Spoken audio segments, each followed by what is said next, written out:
Olá! Hoje nós vamos falar sobre uma ideia que surgiu em um de nossos encontros semanais e que trata do campo elétrico causado por uma distribuição de cargas esfericamente simétrica. A gente viu, e nós vamos desenvolver mais essa ideia hoje, que esse campo ele é como se fosse o campo de uma carga pontual colocada bem no centro da distribuição de cargas, cujo valor é exatamente a carga total da distribuição. A gente vai fazer um cálculo do valor desse campo, nós vamos calcular exatamente quanto é que é matematicamente o valor do campo, e nós vamos começar resolvendo o problema de uma casca esférica, ou seja, uma superfície esférica com densidade de carga superficial sigma. E nós vamos primeiro usar um truque que a gente já usou antes, que é a gente colocar o ponto de cálculo do campo exatamente em cima do eixo Z, como mostra essa figura aqui, olha. Nós vamos calcular exatamente em cima do eixo Z, porque como é uma distribuição esfericamente simétrica, não tem como o campo elétrico, no final das nossas contas, depender de qualquer direção que não seja exatamente uma direção radial, ou seja, apontando do centro para fora da esfera. Então, se a gente resolver na direção do eixo Z, automaticamente a gente está resolvendo esse problema para qualquer direção. O que nós vamos fazer é resolver o problema da distribuição esfericamente simétrica de cargas e depois a gente generaliza para qualquer direção. Esse passo é muito importante porque é através dele que, nesse curso, nós vamos chegar na lei de Gauss. A lei de Gauss é uma das 4 equações fundamentais do eletromagnetismo, que são chamadas as equações de Maxwell. Vamos começar a resolver nosso problema, então. O que nós vamos ter que fazer é calcular o campo elétrico em cima do eixo Z. Cada uma dessas contribuições que você está vendo aí, desses elementos superficiais de carga sobre a esfera, contribui com um valor do campo elétrico que não aponta na direção Z. Mas quando a gente somar todas as contribuições da esfera, todas as contribuições que não estiveram na direção Z vão sumir, vão se cancelar. Então, o que a gente vai fazer é, já na hora de fazer o cálculo, já projetar o campo elétrico na direção do eixo Z, é um produto escalar, portanto é o cosseno do ângulo entre o valor do vetor da contribuição e o vetor unitário na direção Z, que a gente multiplica pelo cosseno do ângulo. No caso dessa figura, é o ângulo alfa. E aí a gente integra todas as contribuições, sempre considerando só na direção do eixo Z. Vamos fazer a conta. Primeiro vamos entender o elemento de carga que produz o campo. Esse elemento de carga que você observa aqui é um retângulo que representa um elemento infinitesimal de superfície que multiplica uma densidade de carga. Quando você considera esse elemento de superfície, o que acontece é assim, olha, pega a esfera, tá, os eixos que definem a esfera, x, y, z, aí o elemento de superfície, ele fica aqui numa certa altura. Vou tentar desenhar em perspectiva como se fosse o desenho que está aí do lado. Tá? Aqui, olha, esse pedacinho aqui da nossa figura é o raio vezes o arco em radianos. Só que o raio aqui, olha, não é o raio da esfera, é a distância da superfície da esfera até o eixo Z.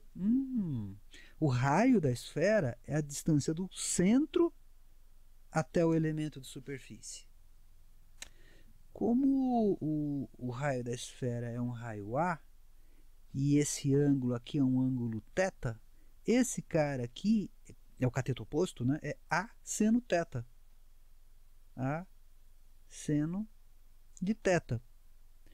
E esse arco que tem aqui embaixo, esse pedacinho de arco, é o arco que dá a volta aqui, ó, é o arco da variável φ. Então, esse elemento infinitesimal pequenininho é dφ. Tá vendo? Como é que a gente considera a altura desse quadradinho aqui? Ó? Vamos pegar essa dimensão aqui agora, a dimensão na direção do θ. Bom, aí sim, aí quando a gente faz essa variação aqui na superfície, o raio é o raio mesmo da esfera, que está girando em torno do centro da nossa distribuição. Então aqui é o raio vezes o arco, de novo, o arco em radianos. O arco agora é uma variação no θ. Então aqui é raio vezes variação no θ. É A vezes dθ. A multiplicação desse por esse é que dá A ao quadrado seno de θ dθ dφ, que é o que aparece aí no elemento de superfície. Vamos escrever a equação do campo elétrico. A equação do campo elétrico é a equação usual, está acostumado com ela, e normalmente nesse ponto o que a gente faria é substituir o valor de R e o valor de R' e fazer a integral. Nós vamos mudar um pouco a estratégia hoje. Nós vamos primeiro separar os termos do nosso integrando em um que seja inversamente proporcional ao quadrado da distância, que é 1 sobre o módulo de R menos R' ao quadrado, e um versor unitário. A gente começa fazendo assim. E em seguida, o que a gente vai fazer é trocar a variável R menos R' pelo vetor S, que você está vendo aí na figura. Então a gente substituindo fica com essa expressão. E o próximo passo que a gente vai fazer é buscar a componente na direção do eixo Z. Sim, porque quando a gente fizer essa integral, todas as componentes na direção perpendicular do eixo Z, elas exatamente se cancelam. E isso você pode fazer analiticamente e demonstrar, mas a gente já está simplesmente cortando aqui por argumento de simetria, que é igualmente válido o argumento de simetria quando você aplica ele com entendimento do problema e faz corretamente. É o caso agora. Então eu vou aplicar o produto escalar EZ, que vai fazer com que eu tenha só a componente na direção Z. Aplicando o produto escalar, que é esse aí, a gente observa que EZ escalar S dividido por módulo de S é exatamente esse triângulo que aparece na figura, onde tem o DE para um lado e para cima tem em laranja o DEZ, considerando dois vetores unitários. E o produto escalar dos dois vetores unitários é o cosseno do ângulo entre eles. O ângulo entre eles é alfa, então a gente substitui o valor de alfa ali naquela expressão do produto escalar. Nesse momento dá também para a gente fazer a integral de 0 a 2π, porque ficou evidente que o nosso integrando não é uma função de φ. Aparece simplesmente dφ, e se a gente integrar, dá 2π. Né? Dá 2π, e aí nós vamos trabalhar com essa integral. A gente vai substituir agora o valor desse cosseno de alfa, porque senão vai ficar difícil de realizar essa integral. Como é que a gente vai fazer isso? Nós vamos usar a lei dos cossenos. Se a gente olha essa expressão e compara ali com o ângulo alfa ele aparece no triângulo de baixo, que é o triângulo S, Z e A. E ele aparece entre os vetores Z e S. Então a gente pode escrever a lei dos cossenos dessa forma, né? O A, que está do lado oposto do ângulo alfa, ao quadrado é igual a S ao quadrado mais Z ao quadrado menos 2SZ cosseno alfa. Logo, o cosseno de alfa pode ser isolado e a gente substitui esse valor na nossa expressão. Tá bom. Próximo passo, nós vamos usar de novo a lei dos cossenos, só que dessa vez no ângulo θ. É isso. S ao quadrado igual a ao quadrado mais Z ao quadrado menos 2AZ cosseno θ. Agora, se eu diferenciar os dois lados, considerando que do lado direito a variável é θ e do lado esquerdo da equação a variável é o S, a gente obtém que 2S ds igual 2AZ seno θ dθ. E seno θ dθ aparece na nossa integral. Então, dá para a gente substituir esse valor na nossa integral e recompô-la nessa forma aí. Tá vendo? E dá para cortar também o S que aparece, né? E a gente fica com a expressão simplificada que você está vendo.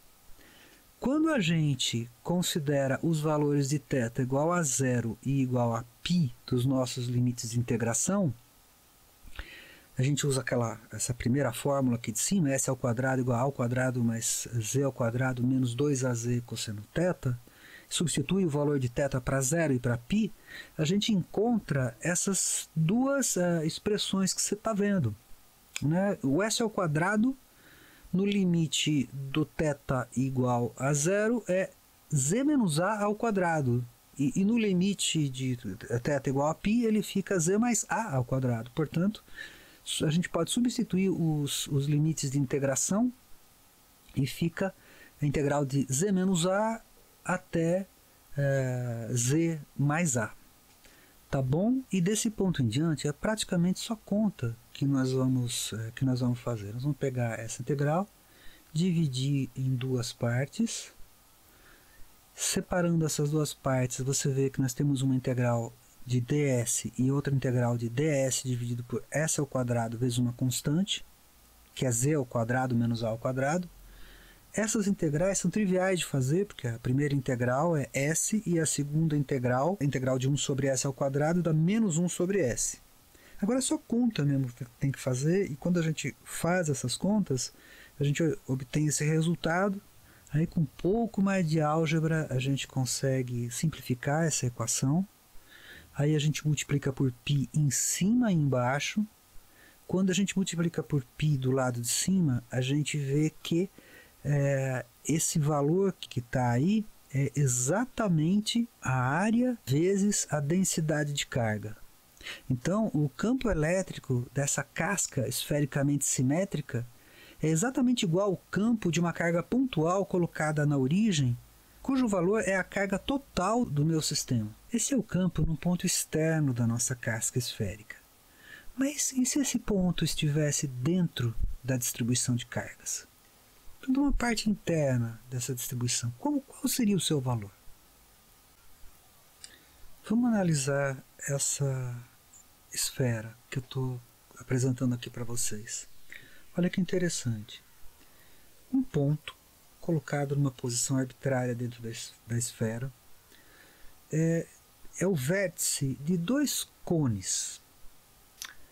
E a linha que liga o vértice, esse ponto que é o vértice dos dois cones, ao meio de cada uma das bases desses dois cones, passa pelo centro. Passa pelo centro desse desenho. Então, essa linha, que é um diâmetro, ela passa pelo centro, ela vai chegar perpendicular nas superfícies número 2 e na superfície número 1, que tem essas áreas π vezes o raio ao quadrado da base. Bom, olha que interessante, o campo elétrico é diretamente proporcional à carga, mas a carga Q2 e Q1, elas são a densidade de carga que multiplica a área da base. Se essa área da base for um círculo, ela vai ser proporcional ao quadrado da altura de cada cone. Veja aqui como o vértice é comum aos dois cones e os dois cones são feitos pela mesma envoltória. O ângulo sólido, no caso, né, do cone número 2 é igual ao ângulo sólido do cone número 1. Portanto, a altura de 2 é proporcional ao diâmetro da base do lado 2, assim como a altura D1 é proporcional ao diâmetro da base D1 com a mesma constante de proporcionalidade dos dois lados. Aí, se você considera que a carga é densidade vezes área, Q1 é igual a sigma 0 π vezes alfa D1 ao quadrado, e o Q2 é a mesma coisa, só que trocando por D2, você substitui nas fórmulas para o campo elétrico E1 e E2, causado só por esses dois elementos aí. Você vai ver que exatamente se cancela, porque Q1 vai ficar sigma 0 π alfa D1 ao quadrado, e o D1 ao quadrado aparece em cima e embaixo. O que acontece é que os campos vão dar o mesmo valor. Se agora você, ao invés de fazer essa reta passar pelo centro, mas continua desse jeito, só não passa mais pelo centro a reta que une os eixos de simetria dos dois cones. Ela passa de lado, assim, por exemplo. Se você considerar o ângulo que essa corda, se ele fosse bidimensional, atinge as duas faces das duas superfícies, a situação seria simétrica. Simétrica no sentido de que o plano tangente à superfície da esfera formará um ângulo com o eixo de simetria dos cones igual dos dois lados. Portanto, por ser igual dos dois lados, a área projetada na direção perpendicular, que vai ser o valor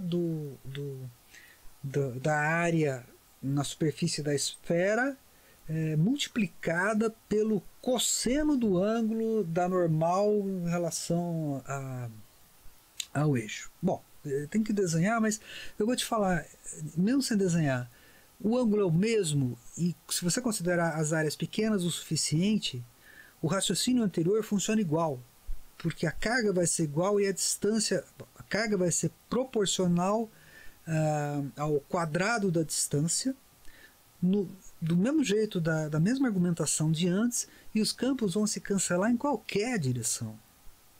Então, se você pegar uma esfera desse tipo e calcular qualquer par de cones desse daí cobrindo a superfície toda da esfera, porque você consegue dividir essa esfera aí em cones que cobrem toda a superfície, não de fundo redondo. Você terá que fazer cones de fundo com outro formato, mas o raciocínio é o mesmo. E se você fizer infinitos cones desse tipo, cones duplos, com um ponto central e dois cones saindo, esse raciocínio sempre vai dar que cada par de cargas, cada par de cones resulta em dois campos opostos de mesmo valor. Sempre pela mesma razão, que a carga cresce com o quadrado da distância nesse caso, porque quanto mais longe, maior a área do cone, né, da base, e o campo é diretamente proporcional à carga e inversamente proporcional ao quadrado da distância. Portanto, o campo dentro da esfera será nulo em todos os pontos para uma distribuição esfericamente simétrica de cargas. Tá bom, vamos fazer mais uma argumentação agora.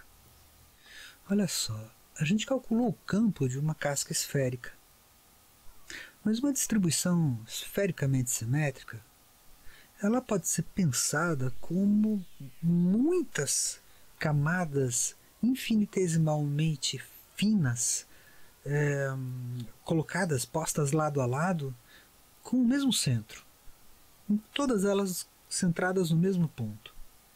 Isso forma, ou pode formar, uma distribuição esfericamente simétrica contínua de cargas. Pode ter intervalos descontínuos, mas você pode fazer inclusive uma distribuição contínua, pensando em intervalos infinitesimais, com infinitas cascas esféricas de espessura dr que você coloca. Aí a conclusão que a gente chega é a seguinte: se você for medir o campo de um objeto esfericamente simétrico do lado de fora da distribuição de cargas, o campo vai ser exatamente o campo de uma carga pontual colocada no centro da distribuição, cuja carga tem uma intensidade que é igual à carga total da sua distribuição esfericamente simétrica. Se a sua distribuição esfericamente simétrica for oca, com uma casca esférica, mesmo que tenha muitas camadas, mas ela seja oca, dentro desse espaço vazio aqui dentro, em qualquer ponto dele, como a gente acabou de ver, para uma casca esférica, portanto vale para uma superposição de cascas esféricas, dentro da região onde não há cargas dentro de que seja uma região esférica, naquela região toda o campo é nulo. Juntando as duas partes da informação, a gente conclui o quê? Que se você tiver uma distribuição esfericamente simétrica e você for calcular o campo dentro da distribuição, você pode dividir em duas contribuições. Vamos desenhar as duas regiões. Está aqui a minha região esfericamente simétrica, aqui está o centro, eu quero calcular o campo aqui, olha. Certamente o campo elétrico está nessa direção, que é a direção radial, como a gente acabou de ver. Então, as duas regiões que eu faço menção, uma está para baixo do raio R, que está até aqui, olha, e a outra está para cima. Então, não interessa até onde vai isso aqui, podemos chamar de um certo raio A, essa posição. Então, olha, nós vamos fazer o seguinte, nós vamos chamar essa região de região 1 e essa aqui de região 2. Qual é a contribuição da região 1? Para qualquer ponto exatamente abaixo da superfície, mesmo que seja uma posição infinitesimalmente abaixo da superfície, essa região é formada de infinitas camadas esfericamente simétricas em torno desse ponto, cascas infinitesimalmente finas em torno desse ponto. O que significa que cada uma delas produz um campo nulo no seu interior. Então a contribuição de toda essa região aqui, olha, é zero para o campo marcado na posição aqui, ó, para esse campo aqui. Toda essa região aqui contribui com campo nulo. Agora, se eu for considerar o campo na região interna, aí é diferente. Cada camada que tem aqui contribui para o campo nessa posição, como se toda a carga dessa camada e de todas as camadas, enfim, de toda a carga que está para dentro desse ponto, contribuem como se fosse uma carga pontual aqui no centro. E isso dá um campo que é o campo de uma carga pontual, 1 sobre 4πε0, a carga para a região onde o R', que é nós estamos considerando a variável, né, que descreve a posição da carga, é menor que R, nessa região aqui, dividido pelo R ao quadrado, que é a coordenada R que descreve a posição dessa carga. Então, a gente considera que em toda essa região aqui, ela contribui para o campo elétrico nessa posição, exatamente como se toda a carga dessa região estivesse concentrada nesse ponto central. Faltou colocar aqui o ER versor. Então, gente, era isso que eu queria falar para vocês hoje. Eu queria fazer essa apresentação das distribuições de carga esfericamente simétricas. E na nossa próxima aula nós vamos falar sobre a lei de Gauss. Acho que vocês vão gostar. E então até a próxima.